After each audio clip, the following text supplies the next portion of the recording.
Welcome to 1100 Decibel Sound, a YouTube channel.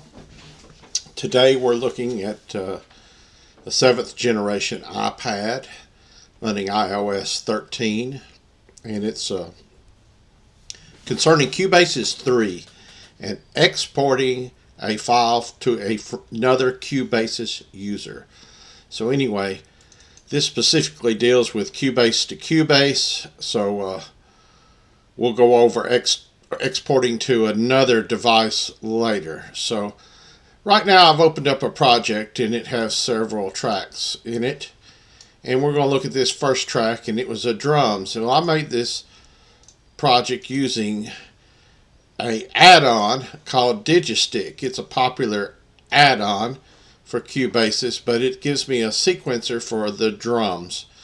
So what I'm going to do is, it made a MIDI file for these drums, but what I need to do is what we call freeze them, because not all Cubase users have Digistick, and without it they won't get the same drum sound that I hear. But if I freeze this track, it doesn't matter what they have, then they'll get the sound that I'm hearing. And what's happened when I froze this track is it's created an audio file here of the drums. So if I solo the drums here and hit play now, I get the drum beat that was made for this song. So we'll go on down through here. GeoShred is also an add-in, so not everyone may have it.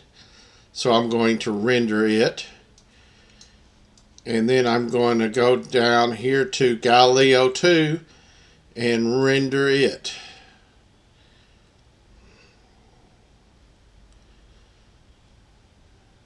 Okay, now that I've got the files rendered, and of course that when you render something, it includes all the effects or whatever you might have in it.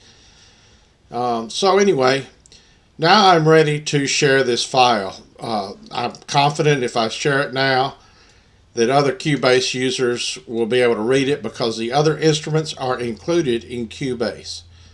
Okay, we can just click on the clean guitar and make sure I don't have any effects here real quick. There's an amp simulator, everyone will have it. So just go down the line here and make sure I have a studio EQ on the bass guitar. On the piano I don't have anything. On the vocals I don't have anything. There's a couple of they're not turned on effects here. So anyway, we'll go to media now, and we'll go down here to share. Now the first thing you can do is click email, and it's pretty straightforward. It's going to ask you to email it to whoever you want to. Well, I'm going to go over this more button right here.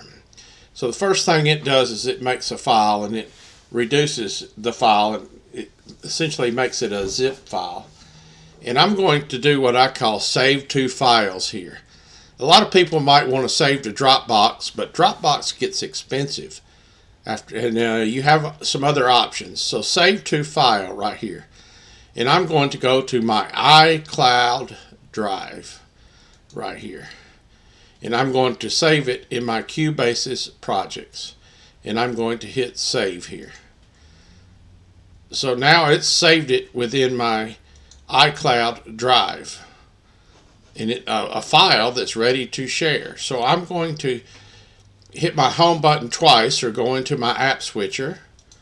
Okay, and I'm going to open up my files folder, and I'm going to go to my iCloud drive right here, and I'm going to go to a folder I created, Cubase projects, and sure enough, there's Wheels Are Turning right there.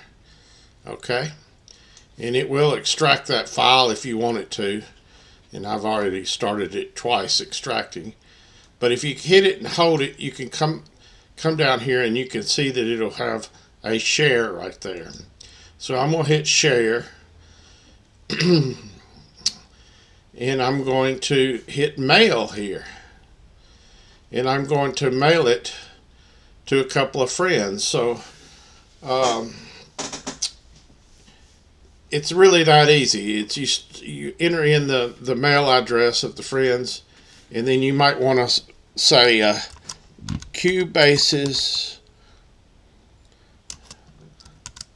only project, and so it's included the file. So all you have to do is type who you want to send it to, and then you hit send. With that said, you've shared a file to someone using Cubasis 3. Okay?